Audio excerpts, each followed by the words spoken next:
জামাই ষষ্ঠী বা পয়লা বৈশাখ যে কোনো অনুষ্ঠানে বাঙালির কাছে ইলিশের কদর সব সময়ের জন্য। কিন্তু কম সময়ের মধ্যে কিভাবে করলে ইলিশ ভাপা সব থেকে ভালো হয় সেটাই আমরা দেখে নেব।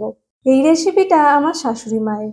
প্রথমেই নিয়েছি কালো সর্ষে, সাদা সর্ষে এবং পোস্ত। পোস্তটা জলে ভিজিয়ে পোস্ত কাঁচা লঙ্কা একসাথে বেটে নিচ্ছি। তারপর পোস্তটা তুলে সর্ষে বেটে নেওয়া হয়ে গেছে।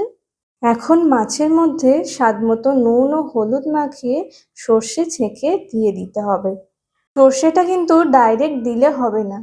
তারপর বাটির মধ্যে আরো কিছুটা জল দিয়ে দেওয়া হলো। ৫-৬ চামচ পোস্ত বাটা আর ওপর থেকে বেশ কিছুটা সর্ষের তেল দিয়ে ভালো করে ম্যারিনেট করে নিতে হবে। এরপর কি করছি চলুন দেখে নেওয়া যাক। এখন কড়াইয়ে ৩ চামচ সর্ষের তেল দিয়ে মাছগুলো একে একে দিয়ে দিতে হবে। সব মাছগুলো ভালো করে বসিয়ে দিয়ে ম্যারিনেট করা জলটাও কিন্তু দিয়ে দিতে হবে। এবার ছাঁকনির মধ্যে আরো কিছুটা জল দিয়ে চাপা রাখলাম।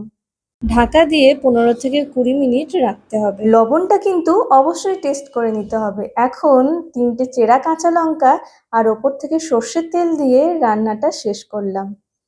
এই ইলিশ ভাপা বা সর্ষে ইলিশে অপূর্ব স্বাদ হয়। এই রেসিপিটা আপনাদের কেমন লাগলো? ভালো লাগলে অবশ্যই জানাবেন। একটা লাইক, কমেন্ট, শেয়ার, সাবস্ক্রাইব করে।